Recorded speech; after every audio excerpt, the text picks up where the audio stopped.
My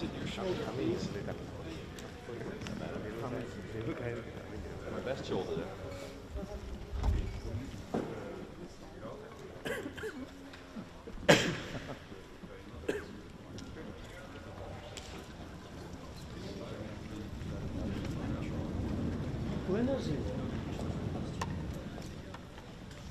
Bonjour, je viens normalement.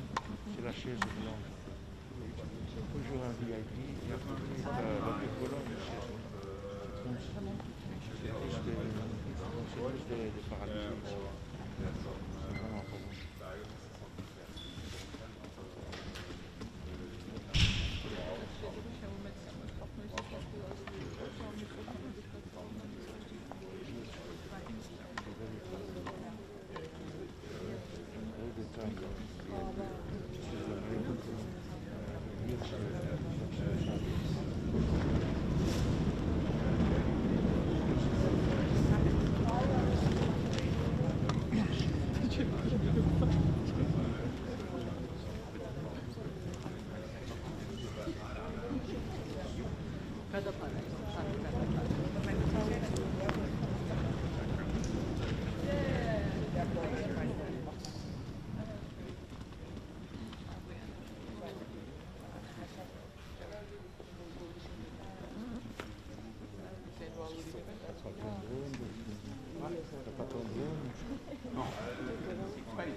Faites attention au poteau, tantôt qu'il ne se renverse pas.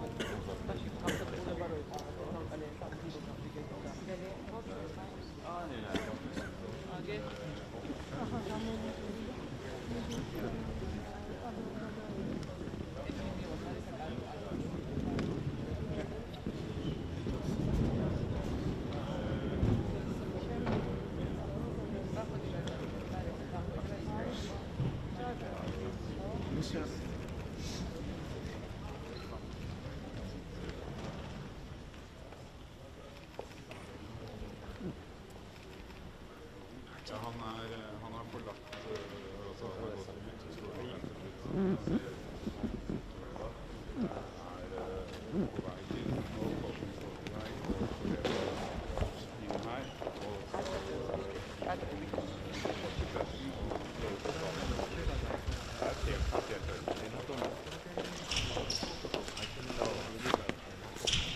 Foreign Minister Kuleba, Dimitro, welcome to NATO. It's always a great pleasure to welcome you here. And let me start by expressing how much we admire your courage, your leadership, you personally, but also the government of Ukraine, the people of Ukraine, and of course the bravery and the courage of Ukrainian armed forces. What you do every day, standing up against the Russian aggression, is something that inspires the whole world.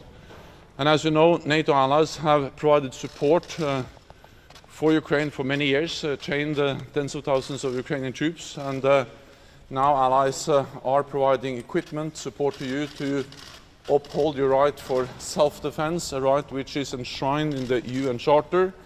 And it is an urgent need to further support Ukraine.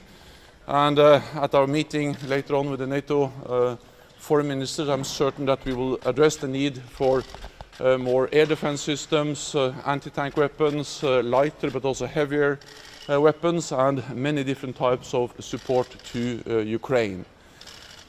NATO also has the responsibility to, of course, protect and defend all allies. So we have, since the invasion of Ukraine, stepped our military presence in the eastern part of the alliance. And we are making sure that there is no room for misunderstanding, miscalculation in Moscow about our readiness to protect and defend all allies. You being here provides us with a very good opportunity to sit down with you, to listen to your assessment, your analysis, and together discuss the way forward, how we can further support Ukraine. So, Dimitro, please welcome. It's good to have you here. Good morning. Thank you, Jens, for welcoming me. I came to Brussels to participate in the NATO ministerial and to hold bilateral meetings with allies. My agenda is very simple. It has only 3 items on it. It's weapons, weapons, and weapons. We are confident that the best way to help Ukraine now is to provide it with all necessary to contain Putin and to defeat Russian army in Ukraine, in the territory of Ukraine, so that the war does not spill over further. In the recent weeks, Ukrainian army and the entire Ukrainian nation has demonstrated that we know how to fight, we know how to win, but without sustainable and sufficient supplies of all weapons requested by Ukraine, these wins will be accompanied with enormous sacrifices. The more weapons we get, and the sooner they arrive in Ukraine, the more human lives will be saved, the more cities and villages will not be destructed, and there will be no more butchers. This is my message to the allies. It's very simple. And I call on all allies to put aside their hesitations, their reluctance, to provide Ukraine with everything it needs. Because, as weird as it may sound, but today weapons serve the purpose of peace. Thank you. Secretary General, are you ready, or are allies ready to send more offensive weapons to Ukraine? And one question to the Minister. Do you think that Germany is doing enough? Allies are sending many different types of weapons, and I think also we need to realize that allies have supported Ukraine for many years, and these weapons, the support we have provided, is proving its importance on the battleground every day. We can see all the Russian armor that has been destroyed. We have seen Russian planes being shot down. And of course this is first and foremost because of the bravery, the commitment and the courage of the Ukrainian armed forces. But the equipment that has been supplied is of course also of vital importance. I have urged allies to provide further support of many different types of systems, both light weapons but also heavier weapons. It is, as Foreign Minister Kuleba states, Ukraine needs weapons to defend its own country. And this is actually defensive, self-defense, also of course with advanced weapon systems. So I expect this to be one important issue at the meeting today. When it comes to Ukraine, there should be no such difference as between defensive weapons and offensive weapons. Because every weapon used in the territory of Ukraine by the Ukrainian army against a foreign aggressor is defensive by definition. So this distinction between defensive and offensive doesn't make any sense when it comes to the situation in my country. And those countries who are saying we will provide Ukraine with defensive weapons, but we are not in a position to provide them with offensive weapons, they are hypocritical. This is simply unfair, unjustified approach. Germany, as you perfectly know, has made a revolutionary step in changing its position from not agreeing to supply any weapons at all to allowing certain supplies and providing Ukraine in particular with anti-tank weapons. However, it's clear that Germany can do more given its reserves and capacity, and we are working with the German government on providing us with additional weapons. The issue that concerns me the most is the length of procedures and decision-making in Berlin, because while Berlin has time, Kiev doesn't. Minister, what do you think about the most recent sanctions proposals? Well, I hope they will be applied in full. This is definitely a step forward. A week ago, the sanctions proposals were much weaker, to say the least. We were very unhappy about it. We were working with partners in G7 and in the European Union to ensure that sanction pressure is stepped up. We succeeded, but I cannot say that we succeeded 100%. We will continue to insist on full oil and gas embargo for Russia, on de-swifting all Russian banks, on making sure that all ports are closed for Russian vessels and Russian goods with the minimal number of exemptions from it based on humanitarian grounds. And frankly speaking, I hope we will never face a situation again when, to step up the sanctions pressure, we need atrocities like at Bucha to be revealed and to impress and to shock other partners to the extent that they sit down and say, okay, fine, we will introduce new sanctions. I don't believe that Ukrainians have to pay with their lives, health and sufferings for the political will of partners to impose sanctions. Philip Blake from Norwegian Broadcasting. Minister, what kind of weapons exactly do you need? Is it planes, long-ranging missiles? What exactly are you asking for? Planes, shore-to-vessel missiles, personal armored vehicles, heavy air defense systems. Foreign Minister, if I could ask you, I think it's from the BBC. You say weapons, weapons, weapons are your priorities today. For you, on a personal note, how difficult will it be when some of the NATO allies tell you that they can't give you some weapons because they don't want to plunge the West into a wider war with Russia? And just a word on the support Britain is giving your country. And Secretary General, can you just remind us what has changed in the last few days in light of the horrors we've seen? And do you think partners in NATO, their minds will be changed today from what you hear from the Minister? Yes, there are two ways of approaching the issue of weapons supplies. The first one is when you do not want to supply anything. You come up with the argument, we don't have to do it because it will pull us or NATO as a whole into the war.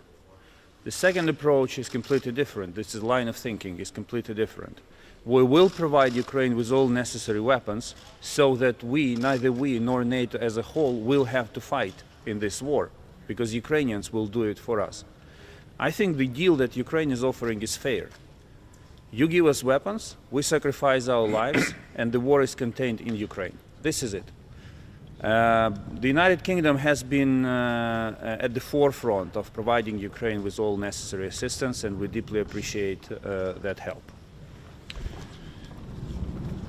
I think fundamentally what we have seen over the last days is the brutality of this war, and that has just highlighted the importance of support to Ukraine. And therefore I think it is important that we have Minister Kuleba here today to meet all NATO allies and to discuss how we can further support Ukraine.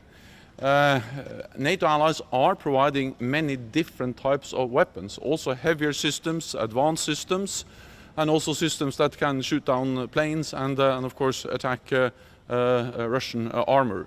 And it is exactly as Minister Kuleba said, that Ukraine is fighting in a defensive war. So this distinction between offensive and defensive weapons doesn't actually have any real meaning in a defensive war as Ukraine is fighting.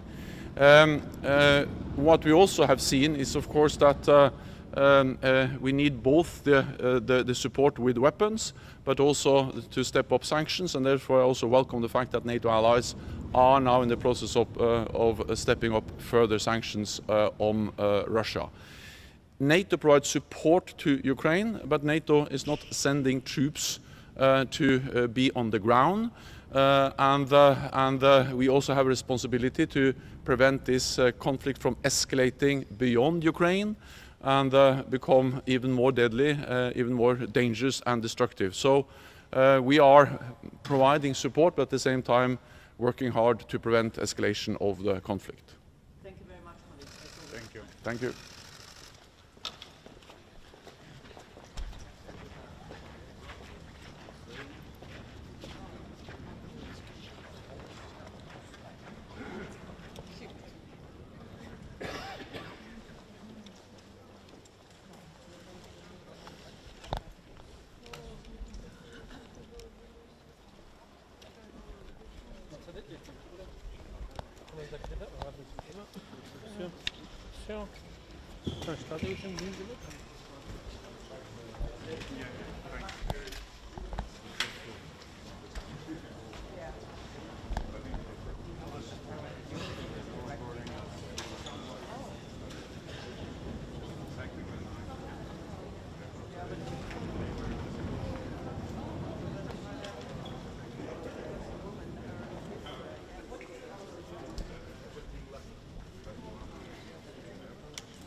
Minister, do you have a moment?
Good morning. In the face of Putin's appalling aggression in Ukraine, the G7 and NATO are stepping up our efforts on sanctions and on weapons. The UK is now banning all imports of Russian energy, we're sanctioning more banks, and we're stepping up our supply of weapons to Ukraine. Thank you.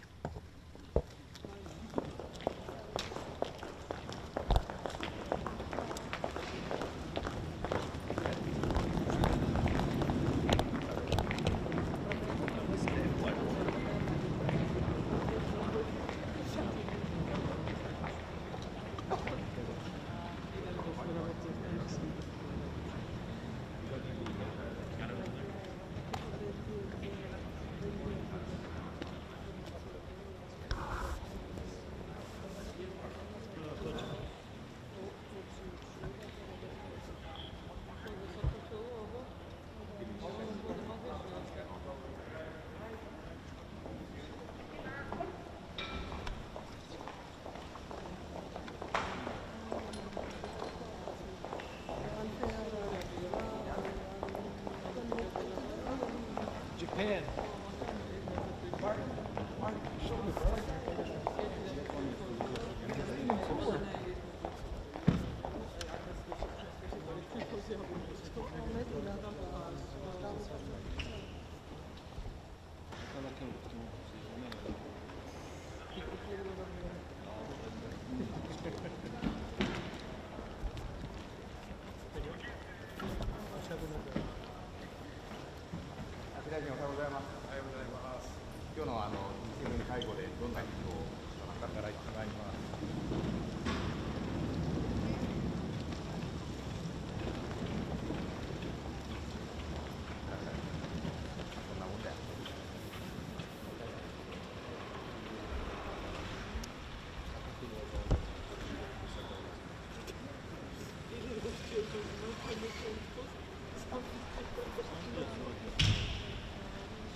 schönen guten Morgen. Wir kommen heute hier nach unserem Arbeitstreffen gestern, wo wir uns schon zum strategischen Konzept der NATO ausgetauscht haben, zusammen, um uns weiter abzustimmen mit Blick auf die Brutalität des russischen Krieges, aber uns auch weiter abzustimmen mit Blick auf das strategische Konzept der NATO, was eben nicht nur eine Antwort auf den völkerrechtswidrigen Krieg Russlands sein wird, sondern auch ein Ausblick auf die nächsten 10 Jahre.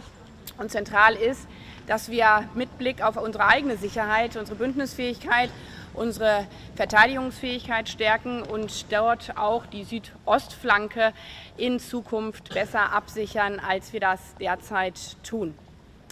Ich habe deswegen gestern deutlich gemacht, dass ich zu einem inoffiziellen Arbeitstreffen der NATO-Außenminister für Mai in Berlin herzlich einlade, damit wir mit Blick auf diesen furchtbaren völkerrechtswidrigen Krieg uns in den nächsten Wochen gemeinsam weiter sehr, sehr intensiv abstimmen können.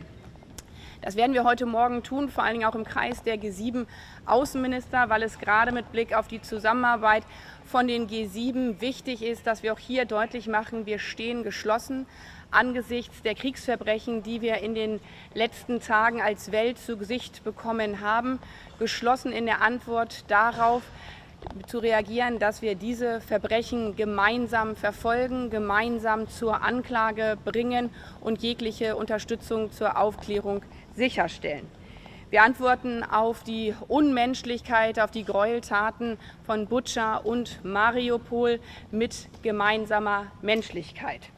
Das heißt, dass wir weitere Sanktionen als europäische Staaten auf den Weg bringen mit dem heutigen Tag, aber dies abgestimmt mit unseren transatlantischen Partnern. Und ich möchte an dieser Stelle auch unterstreichen, dass es keine Selbstverständlichkeit ist, dass Japan bei diesem gemeinsamen Vorgehen als G7-Mitglied diese Linie nicht nur gemeinsam trägt, sondern intensiv umsetzt und auch in ihrer Region für eine Unterstützung dieser Sanktionen konsequent wirbt. Wir werden die Ukraine in ihrer Verteidigungsfähigkeit weiter unterstützen. Das ist das zentrale Thema auch des heutigen Tages. Aber eben die Verteidigungsfähigkeit stärken, nicht als NATO, sondern als Summe der Einzelstaaten, als Summe dieses Bündnisses.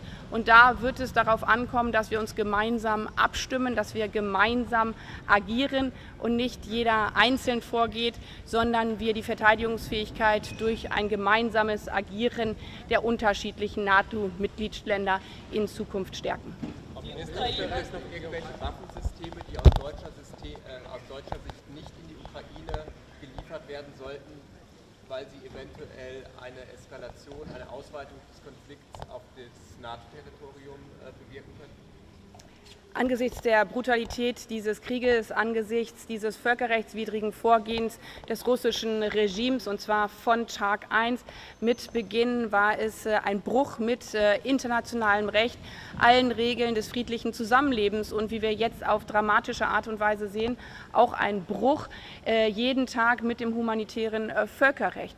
Und das macht deutlich, dass wir in einer Situation sind, wo wir immer abwägen müssen. Es macht aber auch deutlich, wie wichtig es ist, dass wir gemeinsam nicht nur deutlich machen, wir stehen solidarisch an der Seite der Ukraine, sondern wir unterstützen solidarisch und gemeinsam als Freunde und als diejenigen, die der Ukraine den Rücken stärken, eben ihre Verteidigungsfähigkeit. Und deswegen schauen wir uns auch gemeinsam all das an, was es zu einer besseren Verteidigung in Zukunft der Ukraine brauchen könnte. Also, so what about military support from Germany and from all NATO? Germany, as other countries, have supported Ukraine in the last 2 weeks in its defense capability. Also my country, we have supported Ukraine with different military weapons, and we are looking closely with our partners how we can support Ukraine in the future more intensively and more coordinated, because they have a right of self-defense, and we will support this right of self-defense together as different partners, and this is also what we are discussing within G7.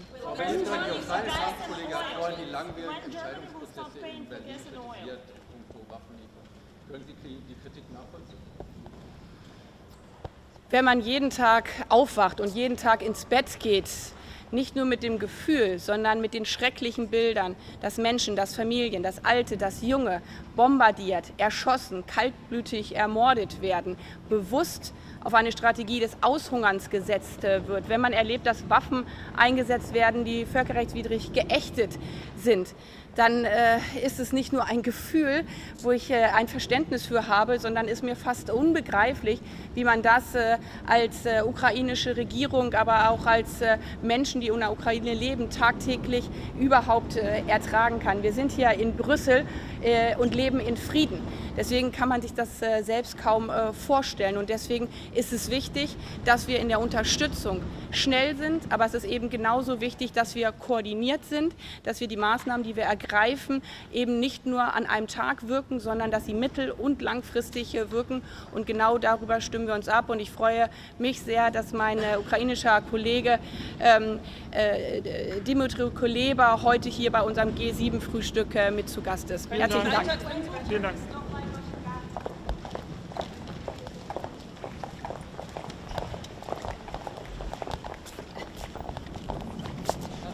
Bonjour à tous, ça me fait plaisir d'être avec vous aujourd'hui. Hi everybody, it's a pleasure to be here today. Canada will be obviously part of the G7 meeting. The goal of today's meeting within the G7 leaders is to make sure that we keep pressure on Russia. G7 has become this real coordination group where we talk about not only the strong sanctions that we impose on Russia, but also we want to make sure that there's no loopholes, that within the West we are coordinated and that every single jurisdiction can impose strong sanctions on people, particularly Vladimir Putin and his oligarchs, but also on very important companies that fuel Putin's war machine. And also we want to make sure that we're very united in providing the lethal and non-lethal aid. And that's why we coordinate everything within the G7. For my part, I look forward also to this important NATO meeting. It's a series of many meetings. Through these meetings, we will support our partners. We know that starting February 24th, with this further invasion by Russia of Ukraine, the world has become a more dangerous place. And that is why we need to make sure that our partners are well supported by NATO. And finally, on a personal note, I look forward to meeting Dmytro Kuleba. Dmytro and I talk to each other many times a week. Canada and Ukraine are very much aligned, and we're supporting our friends in Ukraine. I still remember the eve of the invasion. Dmytro at the time was in New York, and while the war was starting, he had no fear and decided to leave New York, where he was at the UN, and go back to see his people in Kyiv. And so I really look forward to seeing him. It's been a month, and I'm convinced that his presentation here before NATO will be a part of many historic speeches that he's been providing. Madam Minister, you will have meeting with Georgian Foreign Minister as well. Yes. And you will discuss how to support your partners. Mm-hmm. Should Georgia wait for this ministerial, from this ministerial? Well, obviously, we support Georgia. We have a close friendship with Georgia. We have always been in favor of the open door policy of NATO. We know that Georgia is under a lot of pressure right now and is showing vulnerabilities. And that's why I just mentioned that we have to be there for our partners. Because, of course, we know that what is happening in Ukraine could potentially happen in other countries, and hence Canada needs to play its role and step up with other NATO members. Weapons, weapons, weapons are the three things Mr. Kuleba is asking for today. What more does Canada have to give? So today is budget day in Canada, and I'm convinced that my colleague, Minister of Finance, and the Prime Minister will have more to say about that. Minister, how can you be tough on Russia and coordinate about sanctions when Europe can't agree to energy sanctions, to an energy embargo on Russian oil and gas? I think that people were very skeptical that we could cancel Nord Stream 2, and we did it. People were very skeptical that we could sanction Vladimir Putin himself, and we did it. People were skeptical that we would even get to his close family, and we will do it. People should never be skeptical. Merci.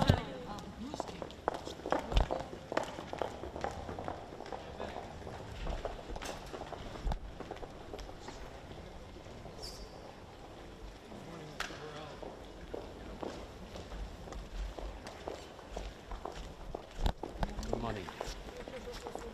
Well, today we are going to continue with our transatlantic cooperation and coordination in order to continue facing the Russian aggression in Ukraine.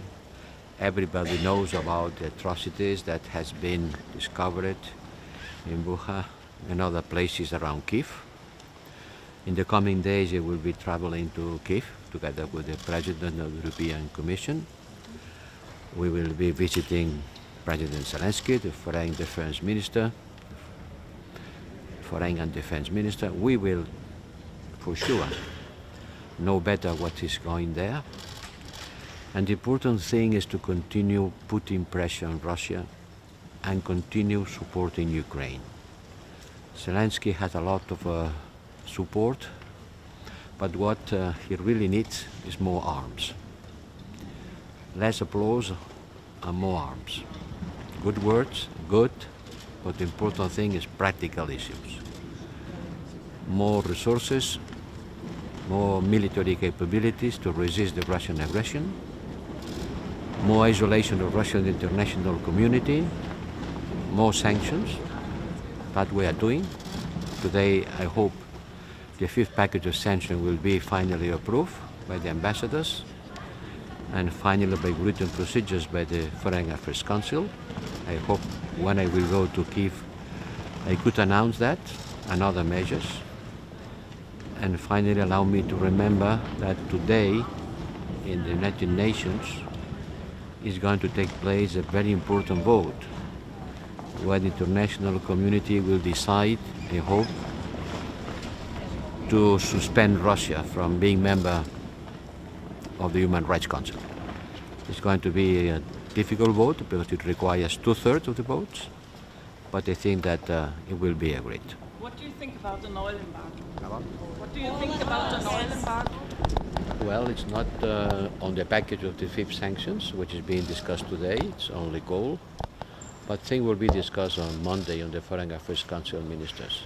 And sooner or later, I hope sooner, it will happen. Do you expect the publication of the new sanctions package already today, or will it be tomorrow? And it's I cannot tell if it's going to be happening today or tomorrow. Today or tomorrow really doesn't matter. They are looking a close look at the list of the people and the sectors affected.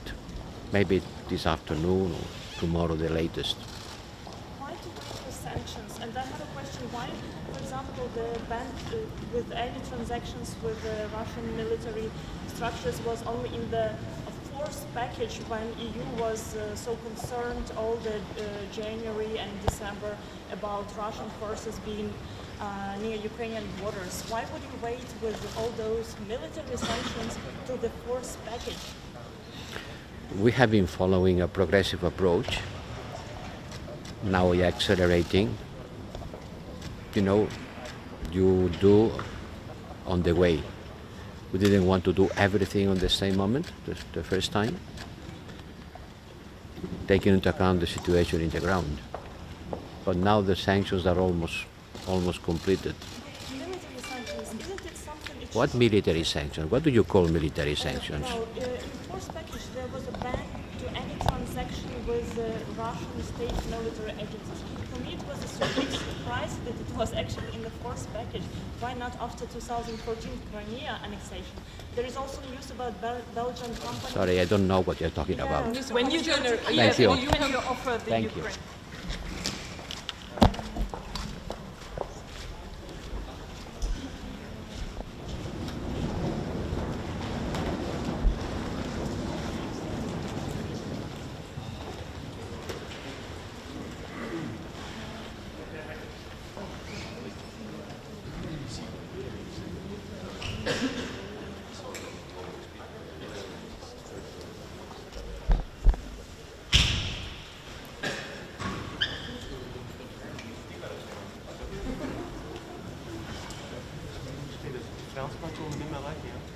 toen we eigenlijk al eerder van de Canadees. Was die ook heel goed.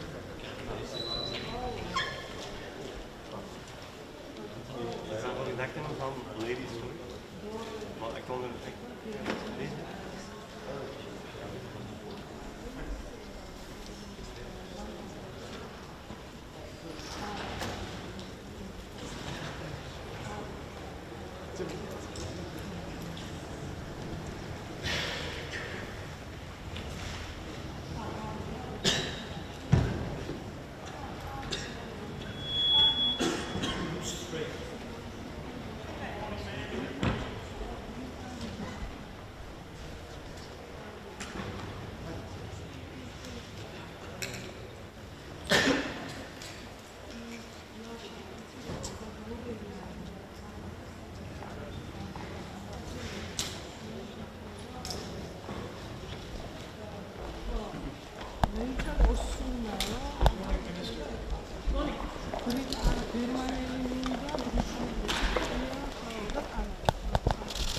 Good morning, everyone. Australia is very pleased to be participating in this meeting with NATO foreign ministers at such a critical time, not just here in Europe, but frankly for the world, including our own region of the Indo-Pacific. We have been working closely with our partners in NATO, in the European Union, particularly with the United States, in terms of the strongest possible response to Russia's unlawful invasion of Ukraine, its wholesale breach of international law, its wholesale breach of the UN Charter, and we will continue to do so. Today I'm announcing 67 further sanctions of Russian elites and oligarchs, those close to Putin who facilitate and support his outrageous actions. The events we have seen uncovered in Bucha this week only reinforce the importance of strong global coordination in response to Russia for their actions. Thank you. Minister, when we hear about increased cooperation between NATO and Asia-Pacific partners, what does that mean? What kind of cooperation are you foreseeing? Well, we are already doing that. We're already engaging in a cooperative sense in terms of military support to Ukraine. Australia has delivered 5 C-17 loads of military support, lethal and non-lethal, to Ukraine. We're in the process of preparing the Bushmasters that President Zelensky requested in his address to our Parliament, his momentous address to our Parliament last week. They will be transported as soon as possible. We're coordinating on humanitarian response. Part of our deliveries here into Europe for Ukraine has brought deliveries also from New Zealand, for example, in terms of their support for Ukraine. And we are strongly coordinating in relation to sanctions. The imperative is that that absolutely continues, because we need to show authoritarian states like Russia and other authoritarian states who would seek to act in this way that the world stands united overwhelmingly against them. Thank you very much. Longer-term cooperation with NATO, I mean, NATO is obviously very concerned about China. Well, NATO and Australia are enhanced opportunity partners. I've been working closely with counterparts in NATO since I was Australia's Defence Minister. That continues in my role as Australia's Foreign Minister. I met with the Secretary-General yesterday, particularly in response to events in Europe, of course, but also in response to NATO's work on their Asia-Pacific Partnership Strategy, which Australia warmly welcomes. That is an ongoing engagement and something which we strongly support. Thank you very much.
Ja, men jeg kan gi beskjed om det til Vivi. De er på vei.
Ja, hun kom nå nettopp ca. 3 kvarter etter Ukrainas utenriksminister Anniken Huitfeldt. Da NRK fikk stille et spørsmål til Kuleba nå, så sa han egentlig at det var 3 ting de trengte. Våpen, våpen, våpen. Hva tror du NATO kan gi til Ukraina i løpet av dagen i dag? Ja, det er jo det vi skal diskutere på dette møtet. Hva slags type hjelp Ukraina trenger nå. Og også finansiell hjelp til å holde staten i gang er jo et av de temaene som også vil komme på bordet. Hva tenker du om den jobben som Kuleba gjør for landet sitt da han kommer til dette møtet? Det er en helt spesiell situasjon og sånn sett et helt spesielt møte dette her. Ja, det er helt spesielt. Fordi at jeg møtte han jo 5 dager før krigen brøt ut i München. Og til nå så har han jo deltatt på skjerm på veldig mange møter vi har hatt i NATO. Og så er det første gang vi møter han nå sammen her. Og så skal jeg også ha et møte med han på tomannshånd. Så det er helt spesielt når han står midt i det. Og så kommer han her og forteller hva han trenger av hjelp og støtte. Han sa at vi har vist at vi kan kjempe, vi har vist at vi kan vinne, men mengden våpen vi får fra våre allierte, som han da kalte NATO-landene, vil avgjøre hvor store lidelser og tap den seieren vil koste. Hva tenker du om det? Ja, det forstår jeg godt. Og det er jo også derfor vi fra norsk side har endret en 60 år lang praksis. Fordi vi har gitt våpen til ukrainerne. Men det er klart at dette er jo arsenaler som også går tomme. Så vi vil jo diskutere hvordan vi kan støtte dem på best mulig måte i den situasjonen vi er i. Men samtidig unngå at denne krigen blir enda større. Så har det kommet, vi må bare ta det, det har kommet informasjon om at også ukrainske soldater har begått overgrep mot russiske krigsfanger. Det er en krig, så overgrep skjer kanskje på begge sider. Vil dette være noe dere diskuterer også med ukrainerne? Ja, selvfølgelig. Dette er jo noe som må tas opp, fordi at i en krig så gjelder jo lover og regler uansett hva slags type mål som er legitime, og hvordan man skal behandle krigsfanger. Så det er helt grunnleggende for alle parter. Er du redd for at Russland kan bruke dette aktivt og på en måte som gjør at det er veldig viktig at Ukraina nå er tydelig og åpne om hva som kan ha skjedd? Ja, og jeg opplever også at ukrainerne er åpne om det som skjer, og i begynnelsen av denne situasjonen så var de opptatt av å ikke foreta seg skritt som kunne virke provoserende.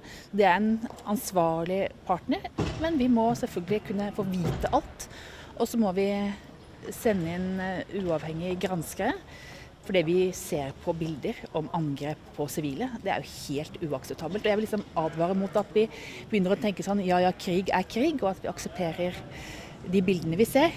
Men når vi ser konkrete angrep på sivile, som er i ikke-militære klær, så er det noe helt annet enn det vi har sett i veldig mange andre kriger. Han kom jo hit fra et land som opprinnelig ønsket å bli et NATO-land. Nå har de lagt det vekk. Hva tenker du om Ukrainas fremtid og forhold til Vesten og fremtid som et land i det hele tatt? Vil det kunne fortsette å eksistere? Ja, det mener jeg. De har jo også bygget opp forsvaret sitt veldig de siste årene. Og vi har også vært opptatt av å styrke deres muligheter til å delta i internasjonale organisasjoner gjennom å støtte deres antikorrupsjonsarbeid, støtte deres arbeid for demokrati. Så det er jo noe som ukrainerne er opptatt av. Og så vil de jo også uansett kunne knytte seg tettere til Europa når det gjelder handel, for eksempel. Tusen takk til deg, Anniken Huitfeldt. En litt spesiell seanse bare på norsk her på inngangen til NATO-toppmøtet. One question in English, please. If Finland is joining NATO, there will be a new land border of 1,000 kilometers with Russia.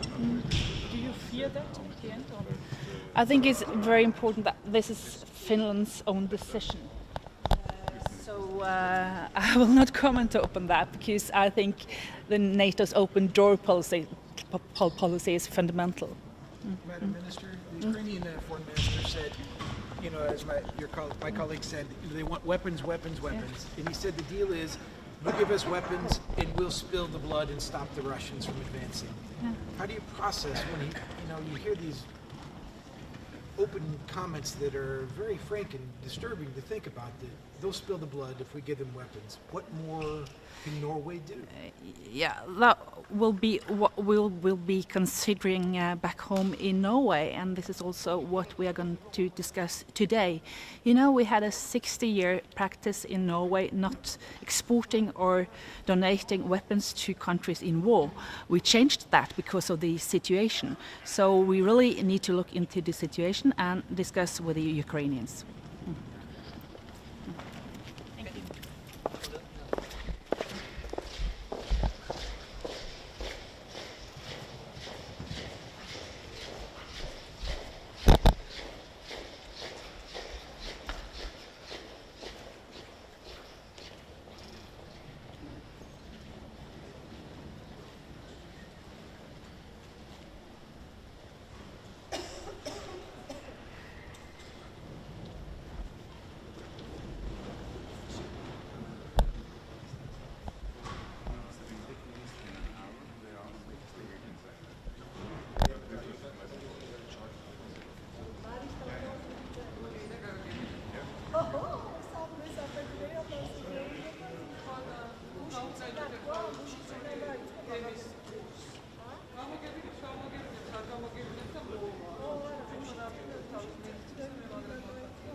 Good morning, Minister.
Sakti and then Turkey.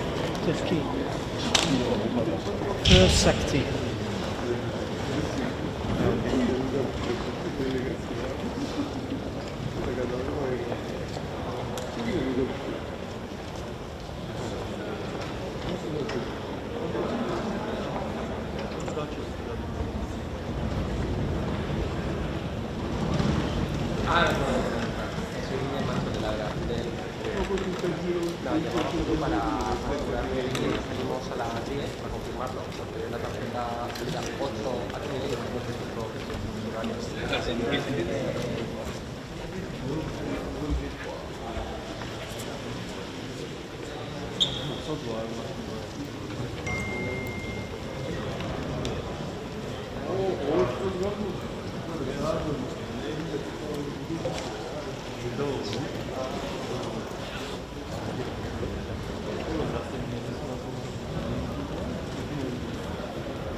Ja, was?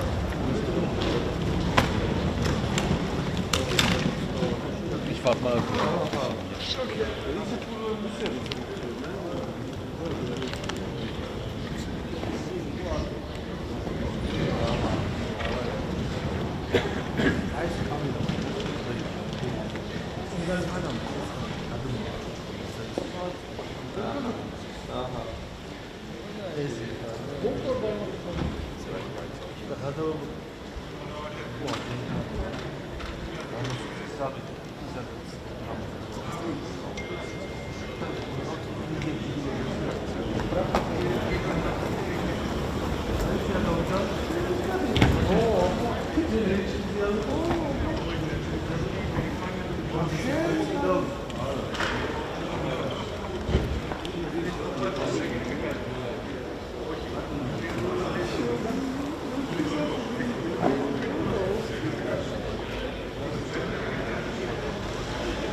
Ready?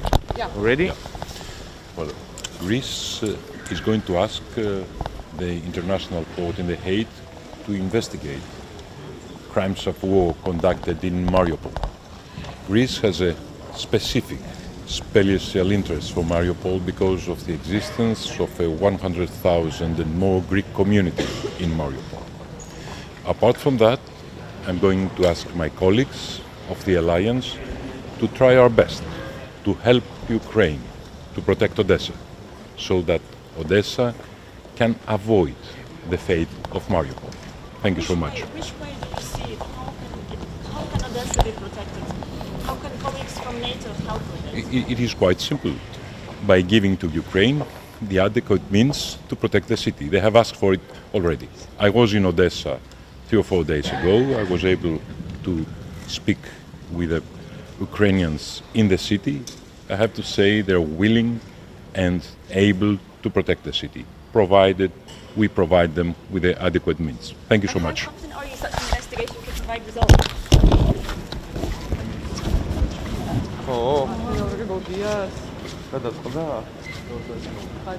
ანუ თელსაგარეოში მაგა ოპერატორმა იცის როდის მოდის მინისტრი.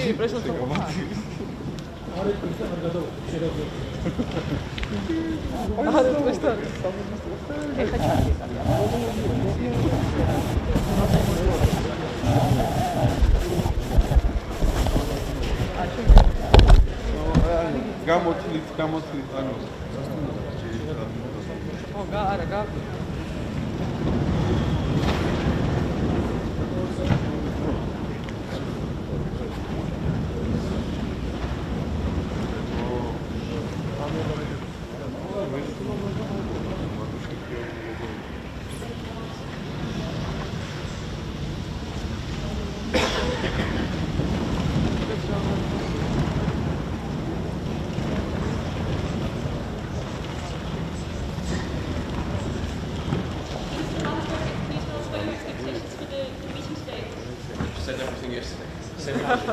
Still disappointed by the sanctions?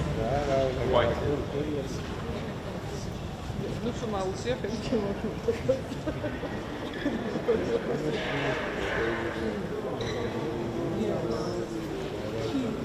Quite disappointed. Joked yesterday that what let's sanctions on candles.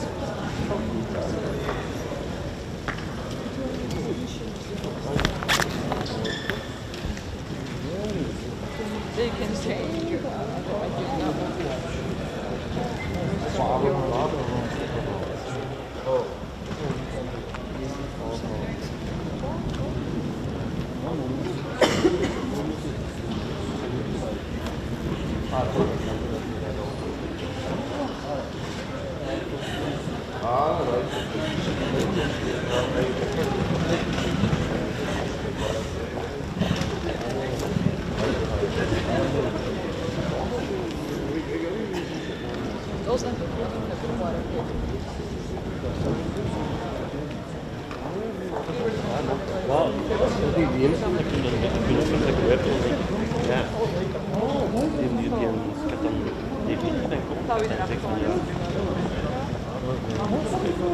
Maar ik had die bieten te doen dat ik het was aan de kwijt van ja, blijf je.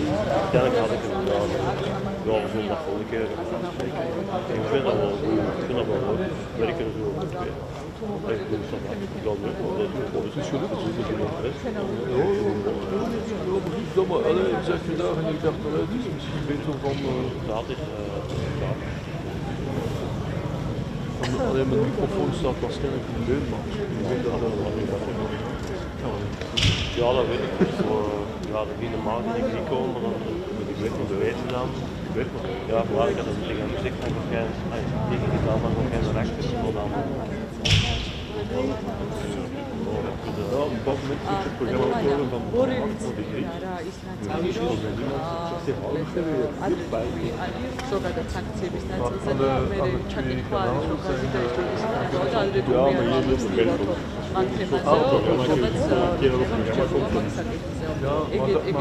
Dat hebben ze ergens. Ja, dat kunnen ze staan. Ja, dat kunnen ze recupereren. voor de grond.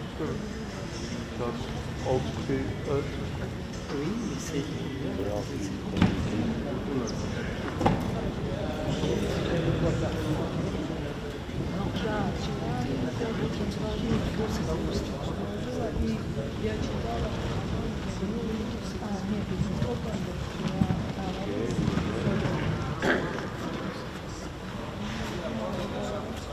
Check op.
Maar van boven vind ik het langs zoals straks.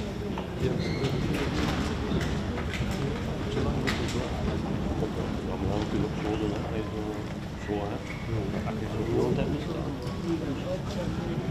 En dat is wat. Ah ja. En vooral als je dan moet praten met de ophanging, dan begint het al een kwartier, dan begint het wel te zwaar te doen. Ils ne sont pas dans le cas.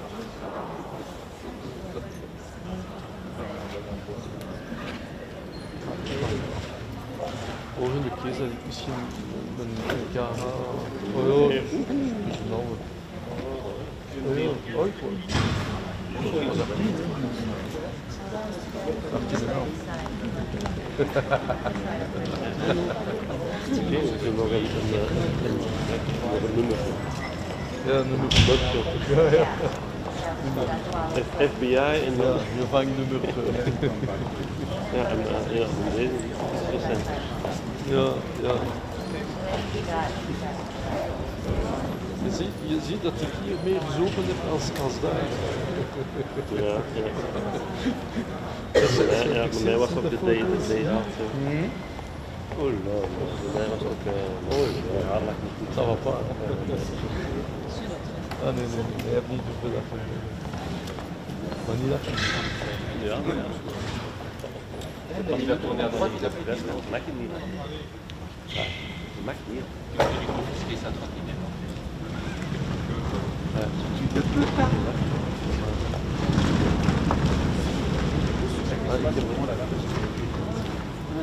Maar ik moet zo'n goed dat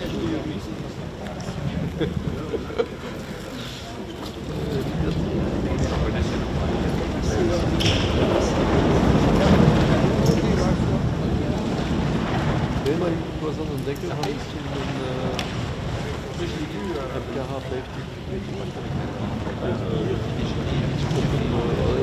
ja, dat is wel van boven is het altijd verschrikkelijk. Van boven zo dat wordt veel. Ja, dan kun je misschien beter vragen. Dat je zo eigenlijk niet altijd knallen tot de 50 van boven blijven en dat is niet nog. Maar voilà, je mag dit komen als je wilt, want het is ook niet een machtschade maken. Je moet alleen zien dat je natuurlijk... Dan moet je niet staan.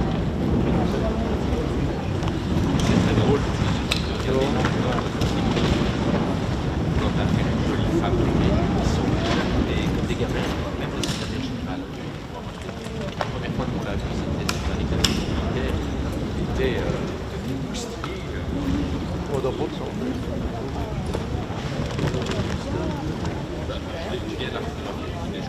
Ja. Ah ja. Stop. Ja, de dame. Ja, die dame. Ah zo, ja, oké.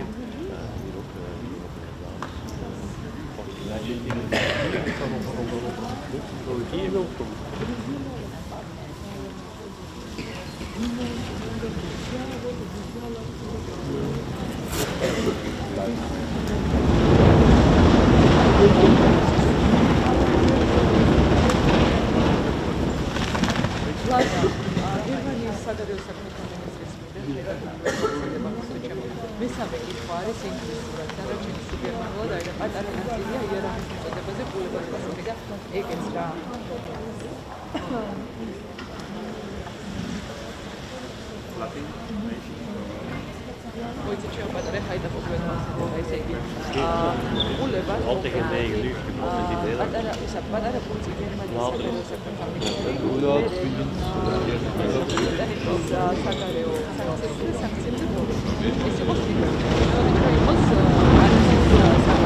Popular opinion has been changing quite rapidly after the Russia's attack against Ukraine.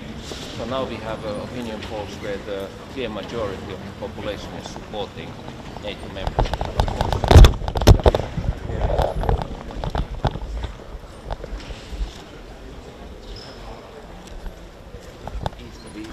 Next week, and then this opens the debate in the parliament, and depends on the opinions expressed in the parliament how do we proceed on that issue, but the debate is ongoing. If ever you will join, it could be by the end of the year, and don't you fear in between this time, those months, Russia could be interested to attack you? Well, of course, before you are then under the NATO Article 5, of course there is this kind of, so to say, grey zone, but Finland is a member of European Union. We have the Article 42.7 inside European Union, and of course we have seen already with Ukraine that the European Union is capable to mobilize help even to the country that is not member of European Union. So we think that we think that Article 42.7 of course is very valid inside European Union. And at the same time, of course, I'm sure that candidate country for NATO will get some protection also for the NATO countries. How big is your feeling of threat by Russia? Well, currently, of course, Russia is concentrating to Ukraine and the attack against Ukraine, but I think this military action by Russia shows how much Russia is capable to mobilize if it needs and if it will do so. And of course, this is also changing the security assessment in many other European countries, including Finland, and it's obvious that Russia is ready to take higher risks that probably we have seen before. Thank you.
Hello.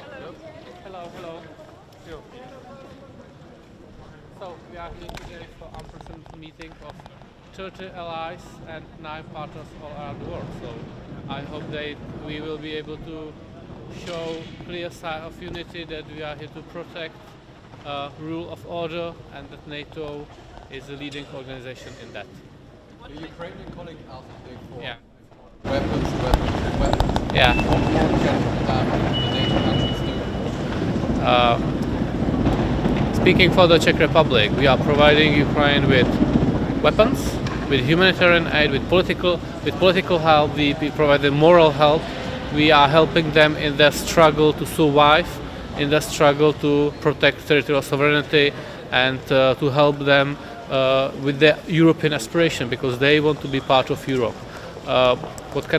What more can be done? We are doing what we can. What made you change your mind to send tanks now? I'm not commenting on any specific deliveries. Can I ask about Yes. discussions? Yes. Are you optimistic that there will be any decision on action on oil in the coming days? The very basic principle which should be guiding us is to limit the amount of money Europe is sending to Russia. For that money, Russia is waging horrific barbaric war against Ukraine, killing people in Bucha, killing people in any other occupied territory, dropping bombs on their cities. So any sanction which will lower the amount of money which Europe and the world is sending to Russia is fine with me. We have fifth package being prepared, and let's discuss on opportunities. That would be my answer. Should be an oil embargo part of that? Any kind of sanction which will lower the amount of money which we send, euros and dollars which we send to Russia, it's good for me. Thank you very much. Thank you.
Ukraine will be at the center of our deliberations today. We will discuss wider implication of the Russian aggression and on global security and rules-based world order with our European partners, as well as with our partners from Asia Pacific region and High Representative Borrell later in the meeting at 12:30. We will discuss our further response to the Russian aggression and including how to strengthen our deterrence and defense, but also how to support our partners. NATO is and will remain united. We are determined to protect ourselves and ensure the security of the transatlantic region. Thank you very much. It's just on our agenda today. Thank you very much. What can you offer to your partner?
Good morning.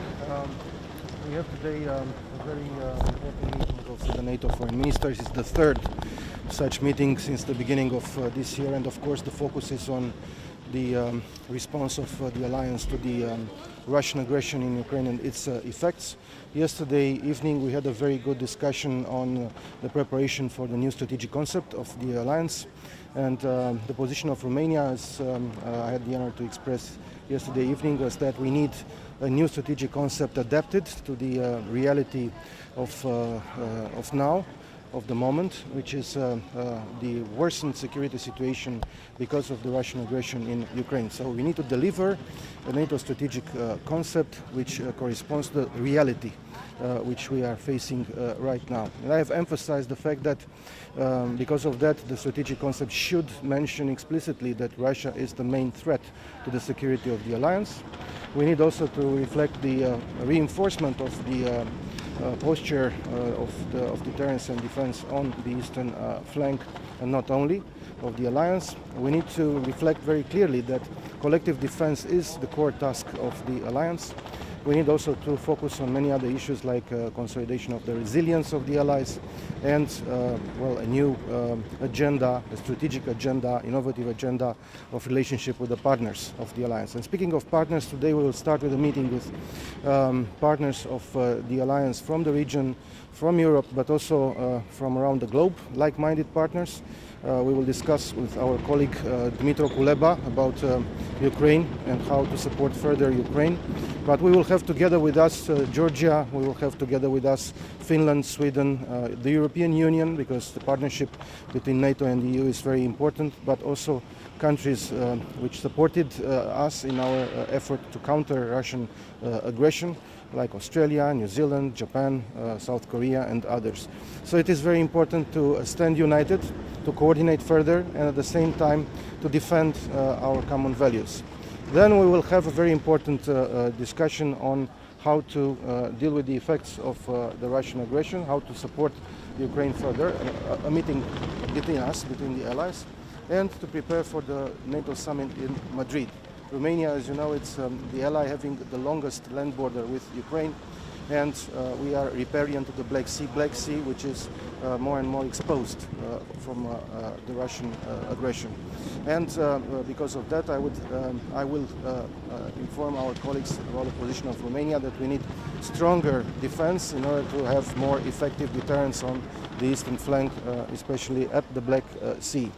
And I will ask for a swift implementation of the decision of the NATO summit on the 24th of March, especially the speedy creation of the battle group in Romania, which is the first step in balancing the NATO presence on the eastern flank, but also the second important decision of the summit in March, which is the acceleration of the transformation process of the alliance, strengthening the posture on the eastern flank. We need more forces, we need more capable forces, we need to enhance our readiness, our preparedness, and of course this has to happen on land, at air and at sea. And last but not least, we will discuss, of course, today about the humanitarian support for Ukraine. Romania has granted a lot of support for almost 700,000 Ukrainian refugees which crossed the border of Romania. Thank you so much.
Dobar dan.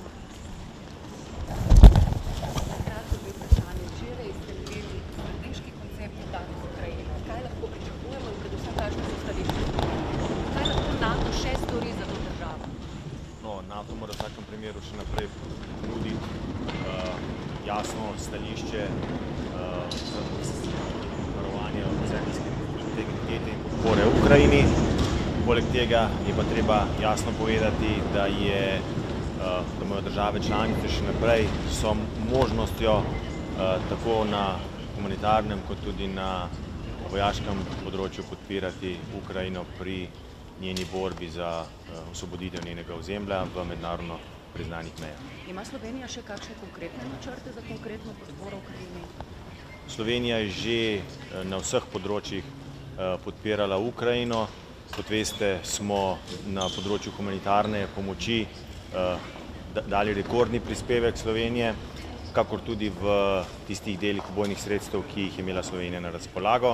V vsakem primeru pa mislim, da je potrebno tudi na ostalih področjih pomagati, tako recimo MZZ, sedaj minister za zunanje zadeve v 4 različnih programih pomaga tudi vsem tistim državam, ki gostijo begunce iz Ukrajine. Samo še to, bi Slovenija v okviru evropske prepovedi uvoza plina iz Rusije podprla ta predlog? Seveda, mislimo, da je ta predlog nujen čim prej, kajti dokler bo Evropska unija plačevala krvave energetske evre Rusiji, toliko časa bo ta agresija na Ukrajino dlje trajala. Pa mislite, da bo do te prepovedi prišlo glede na nesoglasje znotraj 27-terice? To so razprave držav članic. Kot veste, se pripravlja 5. paket, mislim, da to ni zadnji, in razvoj dogodkov gre v tej smeri. Slovenija, po drugi strani pa tudi aktivno išče vire za nadomestitev tega izpada ruskega plina in pri tem smo zelo uspešni. Hvala lepa. Hvala vam.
J'ai pas le temps de parler.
Ja,